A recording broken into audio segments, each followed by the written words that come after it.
Joe was truly my mentor. He was Lefty Kray's mentor also, you know. Right. Joe would give of himself to people. It's quite a story about Joe Brooks, you know. He was an alcoholic, and Mary, his wife, pulled him out of that. And that was a great thing. I used to do things with Joe in Montana. Joe was the reason I went to Montana.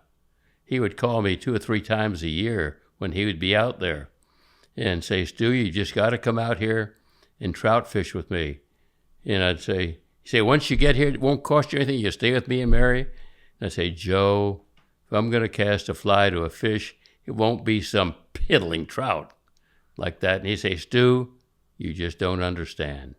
And he was right. Right. I finally went out there on a 1-year belated honeymoon in 1962. And that was my introduction to trout fishing. And you've always had a presence out there all these years. Yeah. If I'm not mistaken. I've only not been there 1 year. So what does Montana do for you, a Florida tarpon guy? I'm a skier from Colorado. I know what trout fishing does for me. What does trout fishing in the mountains do for you? It's completely different from saltwater fly fishing, which is speed and accuracy, and really important to do the right thing, because if you screw up on that fish, chances are that fish will be in the next time zone, and you'll never see that same fish again in the same place. Whereas trout fishing, if you put the trout down and you sit down and eat a sandwich, that same trout, if there's a hatch coming off, will be rising right in the same place again. Didn't go anywhere. Right. So you had to be gentle. You had to be, your casting had to be much better. Right. Different kind. You know, you may feel the same as I. When I'm in Colorado, I don't feel the urgency to fish hard in long hours like I do when I'm in the Keys. Like a lot of days I'll go to the river, and I love just the sound of the water, watching the tumbling current and the birds flying and the greenery and the clear skies.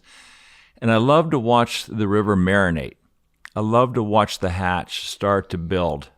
And I'll smoke a cigar or sit on the bank and just enjoy that warm spring sunshine. I'll go out in March to ski for maybe, 10 days or so. I'll go up early with my son, ski for a couple hours, and then go to the river.